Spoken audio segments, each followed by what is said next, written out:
Yeah. Chi sto cuore ma ste forgia, sempre in faccia a fuggetella, meno mandice e martella, per un cuore anche da na. Ma per questo cuore è tosto, è una giacca consistente, la martiella e fuoco ardente non ci può faticare. Sta canzone per te, sta canzone... Perdón. Hola. Hola, ¿sí importa? Sí. ¿Cómo le va, arquitecto? ¿Qué tal, Pérez? ¿Cómo le va? Mire, sí, acá estoy viendo este edificio. Sí. Sí, vengo entendiendo más o menos lo que dice. Está bueno. Esa es la idea, perfecto. Bueno, le agradezco Un gusto, mucho. hasta luego. Hasta luego. Perdón, pero quizás ustedes se preguntan el por qué el nombre de Pérez. En Pérez sintetizamos un poco esa persona anónima, esa persona que recorre Buenos Aires, que recorre cualquier ciudad, que se para, que ve un edificio desde un colectivo, que por ahí se da vuelta, que interpreta y se destaca por una moldura, le llama la atención un picaporte, un ruido, algún elemento. Entonces quizás Pérez es la persona que nos va a monitorear este programa, es la persona que nos va a preguntar sus dudas, es la persona a la cual le vamos a intentar explicar a veces lo que no entendemos nosotros, y creo que ese es el motivo, es un poco de alguna forma pensar que a partir de la arquitectura, esos lugares donde nosotros convivimos, trasladamos, sentimos y los vivimos, empezar a interpretar la historia de las personas que los gestaron. En la década de 1910 hubo dos personas, el industrial Luis Barolo y el arquitecto Mario Palanti, que soñaron con traer las cenizas del poeta Dante Alighieri a Buenos Aires, y para eso construyeron un santuario en Avenida de Mayo al 1370. El Palacio Barolo, primer rascacielo porteño. El edificio fue inaugurado el 7 de julio de 1923. El Barolo, con un total de 24 plantas, 22 pisos, 2 subsuelos, un gran faro giratorio de 300.000 bujías que lo hacía visible desde Uruguay, una usina propia que la abastecía de energía. Esto lo convertía en lo que hoy denominamos un edificio inteligente. Palanti y Barolo arman dos palacios, el Barolo y el Palacio Salvo en Montevideo, generando así una cierta mística en el hecho de que los dos faros serían las columnas, las guías para todos los inmigrantes italianos que llegaban a Buenos Aires a vivir bajo la Cruz del Sur. Había un concepto masón, un concepto de una búsqueda, un concepto místico que se plasma en cada uno de los detalles del edificio.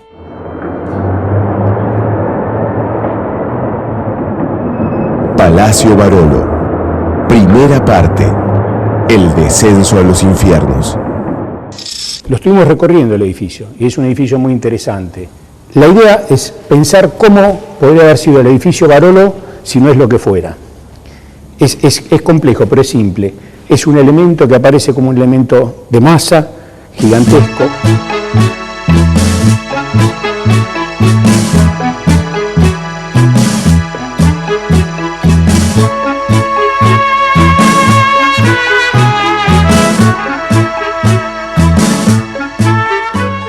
De golpe socavado, con mucha tecnología, con poca tecnología, de golpe con reminiscencias barrocas, con reminiscencias italianas. De acuerdo a cómo se lea la textura, es hindú, tiene cosas del Taj Mahal.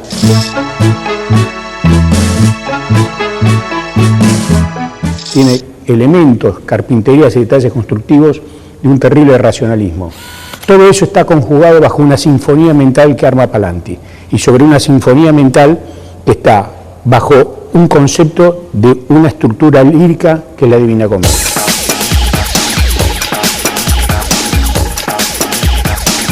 Lo vimos con elementos muy puntuales. Vimos esos ascensores maravillosos, construidos en Bélgica, de bronce, de madera, con formas cupulares. Esa sensación de que cuando uno desciende, va descendiendo al infierno.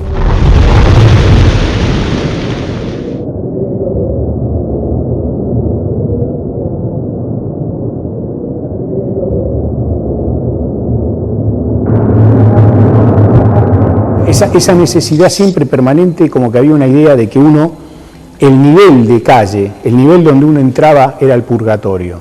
En la medida que uno iba ascendiendo, iba llegando al cielo. Y eso está transmutado en toda la estética del edificio. Esa idea paradigmática en las letras de los ascensores, donde la A era una A con simbología masón, en donde indistintamente se llegó a la oficina número 400, porque tenía que tener 400 oficinas, ni una más ni una menos, aunque esa número 400 esté en un lugar recóndito y no podamos entrar. 400, la última oficina. Esa sensación de ese mirador, no solo el mirador donde asoman las terrazas y esos balcones casi lúdicos en Buenos Aires.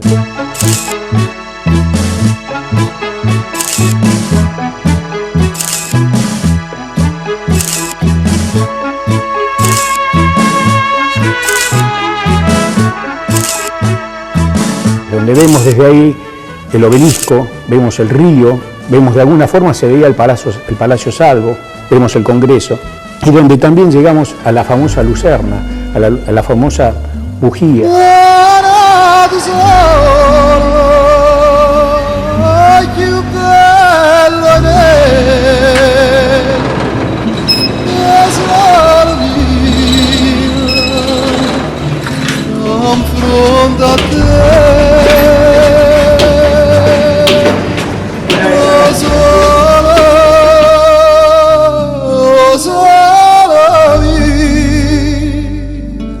Ya ahí tenemos quizás el mirador más excelso y más exento de Buenos Aires, donde había un faro, que ese faro no solo significaba la proximidad de que lo vieran y se identificara, sino que era en determinado momento la interconexión de algunas noticias con Montevideo. Es una forma de que esa luz, volviendo al relato, bajo la Cruz del Sur, era el gran faro para el inmigrante.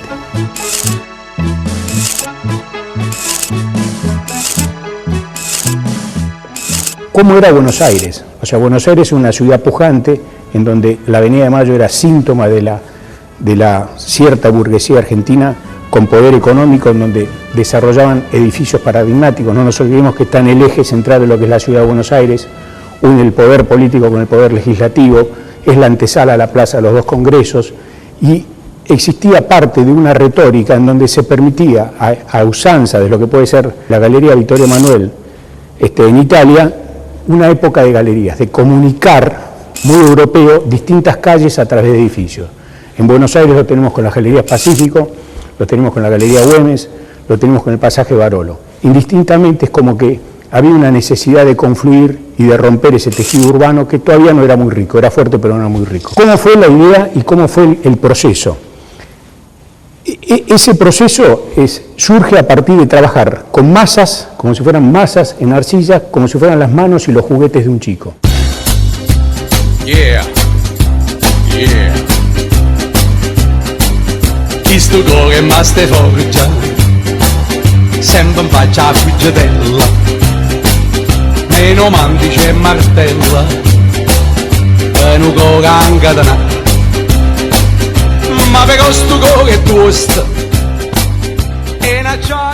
Es esa masa, es ese elemento que se va moldeando, esos dos elementos muy rígidos y muy estables, que son los volúmenes primarios, y donde aparece una secuencia, casi como un juego de un chico armando una masa quebrada. Esa masa quebrada va armando elementos, y elementos de superposición, en donde casi indistintamente marca la perforación de una calle hacia otra.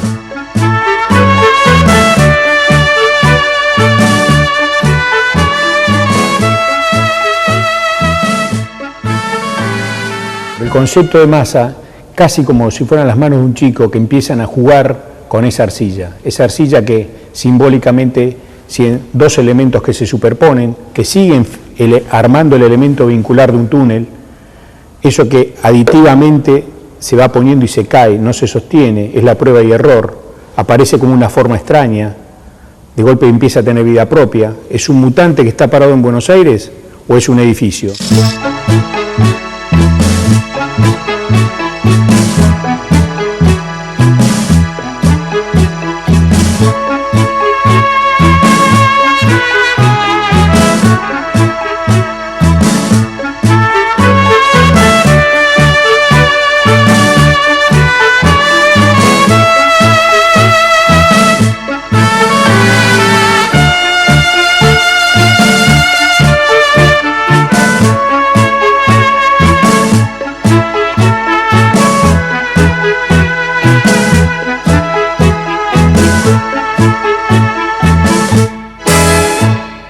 ese edificio en el año 1920, ¿qué era? La gente se paraba, era la estructura más alta que había en Buenos Aires, hasta que llegó el edificio Cábana, era el edificio más alto de Buenos Aires. ¿Y cuál era la lectura? Producía asombro, producía dudas, generaba pasión, encuentros, desencuentros. Eso era lo que de alguna forma me parece que generaba el edificio Barolo. Lo sigue generando hoy, casi en vísperas de 80 años después de construido. Sigue generando esa situación de asombro, esa situación de, por un lado, de pasión, por otro lado, de rechazo. Nada nunca va a hacer que pase desapercibido. Siempre va a encontrar el elemento en donde uno encuentre referencias a algo, referencias a las historias personales que hacen cada uno de que se siente identificado con alguna parte del edificio.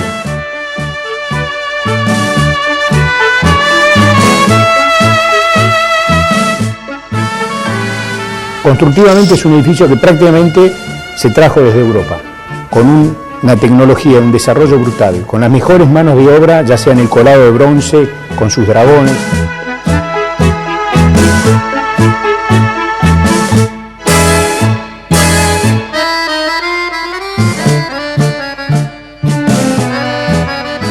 Con la retórica de sus dragones, esos dragones que marcan el acceso de entrada, en donde está el dragón hembra y el dragón macho, en donde hay una lucha casi visual entre los dos por pelearse y no pelearse, entre la materia, entre el mármol, las huellas de mármol, las cornisas, la cerámica.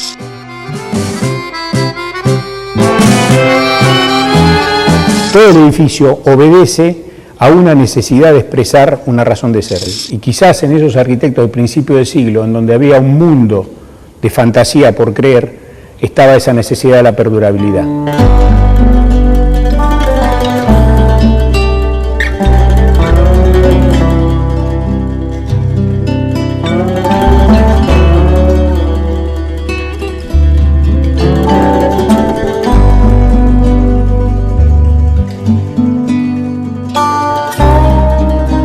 Por eso es importante, creo, recurrir al tema de siempre estar pensando el porqué y cuál es el génesis de todo edificio. El pasaje Barolo, así como lo vemos, lo pensamos como un elemento único, como un elemento casi mastodónico, una mole, pero es un edificio muy interesante. Es un edificio que tiene una línea de tierra en donde se genera como una situación de cúpula.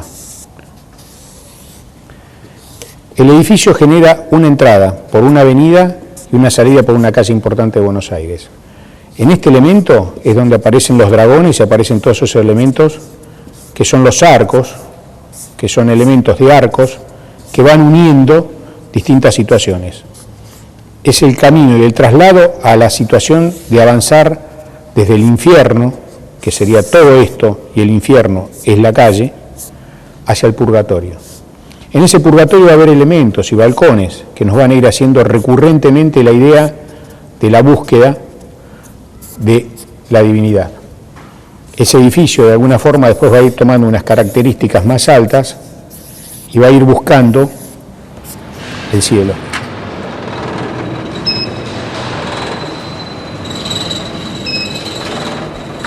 En ese concepto de ese edificio aparece la masa. Esa masa que de alguna forma, la hablábamos en la marqueta de arcilla, que de alguna forma generaba una tensión y un esfuerzo, en donde siempre estaba el concepto de la divinidad, o sea, el concepto de que de alguna forma había una idea de ascensión. Esa idea de ascensión era la idea que permitía que todos de alguna forma llegáramos al cielo. Ese es el concepto del edificio Barolo. Ese es el concepto de donde la masa empieza a ser muy fuerte, en donde hay un vacío, y ese vacío, la única forma de encontrarlo es introduciéndose a ese edificio. Por eso a veces no hay que tener miedo de entrar a los edificios. Por ahí tampoco hay que tener miedo de mirar para arriba, de pararse, de descubrirlo, de pensar cada uno la historia que uno está viendo de ese edificio. El edificio Barolo es muy importante, tenía 100 metros, o sea, 100 metros en aquella época para lo que era Buenos Aires es una altura importante. Era un edificio que tenía la primera estructura de hormigón, importante y de esa envergadura que se hizo en Sudamérica. Era un edificio que tenía 22 pisos, como los capítulos de Divina Comedia. Era un edificio que generaba francos y entradas y recorridos volátiles. Era un edificio donde uno podía recorrerlo, imaginarlo con sus cúpulas, con sus ornamentos, con sus ruidos, con la música y esa música de Buenos Aires del año 1920, que traspolada hoy es la misma música, con un tango quizás más moderno, con una música urbana más fuerte, con sonidos de MP3, con sonidos de celulares, pero siempre con el sonido de ese Buenos Aires, de esa identidad que tiene Buenos Aires.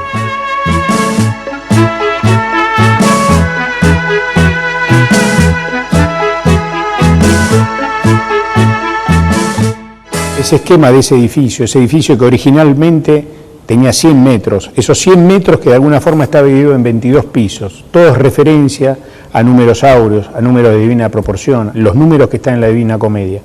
Por eso es interesante que esas escenas que se armaban a nivel de tierra, esas escenas que es lo urbano, esa escena que es de la persona entrando, ¿sí?, de alguna forma estaba magnificada y estaba generada en este espacio medular y crepuscular que uno encuentra. Es cuando uno, de acuerdo a las imágenes que le estamos mostrando, uno levanta su mirada y encuentra ese efecto casi como un carrusel, girando, girando, girando, y que de alguna forma hace que la mirada nos enaltezca hacia el cielo. Esta fue quizás un poco la idea del pasaje Barolo, una idea que intentaremos repetir en distintos edificios de Argentina.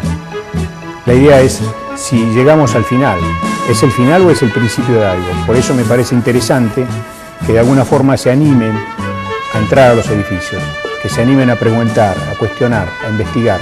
Es parte del patrimonio cultural de todos nosotros, que así nos seguiremos viendo.